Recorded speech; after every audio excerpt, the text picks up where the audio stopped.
शिर्डीच्या श्री साईबाबा संस्थांमध्ये बाहेर गावाहून शिर्डीमध्ये पोट भरण्यासाठी येऊन साई संस्थांमध्ये नोकरी मिळवणाऱ्या लोकांची संख्या शिर्डीच्या भूमिपुत्रांपेक्षा खूप जास्त आहे। अशा प्रकारच्या साईबाबांविषयी मनात कोणताही भक्तिभाव नसताना फक्त पैसे कमावणे आणि साईराम या शब्दाचा गैरवापर करून साई भक्तांकडून पैसे उकळणे हा एकच उद्देश ठेवून नोकरी करणाऱ्या कर्मचाऱ्यांची संख्या सुद्धा खूप आहे। अर्थात सर्वच कर्मचारी असे नाहीत, परंतु काही कर्मचारी असेच आहेत। बहुतेक वेळी या प्रकारच्या कर्मचाऱ्यांना आपण शिर्डीत श्री साईबाबांच्या दानाच्या पैशावर पोट भरतोय या गोष्टीचा विसर पडतो। किंबहुना ते साईबाबांनाच मानत नाहीत की काय, अशा प्रकारचे कृत्य त्यांच्याकडून घडताना दिसते। असाच एक धक्कादायक प्रकार समोर आलाय। साई मंदिराच्या 4 नंबर गेट समोर असाच एक साई संस्थानचा कर्मचारी हेमंत शिरसाट दारू पिऊन मंदिर परिसराच्या गेट नंबर 4 मधून आत प्रवेश करताना आढळला। महत्वाचं म्हणजे साई संस्थानचा कर्मचारी असल्यामुळे त्याला चेकअप न करता सुरक्षा रक्षकांनी आत सोडले, परंतु साई भक्तांना या कर्मचाऱ्याच्या तोंडाचा दारूचा वास आला आणि त्यांनी त्याला थांबून विचारपूस केल्यावर त्याने पळून जाण्याचा प्रयत्न केला, परंतु मग सुरक्षा रक्षकांनी त्याला अडवले। पहा नक्की काय घडलंय ते।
नोकरीचं नाही सांगत मी साहेब, तुम्हाला खरं खरं सांगतो का मी मंदिर परिसरामध्ये दारू पिऊन आलतो।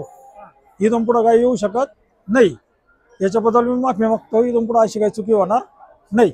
आता एवढं जस्ट 10 मिनिटापूर्वी आलतो, सही करायला चाललो होतो रजिस्टरवर। मी नोकरी साहेब शासनला आहे।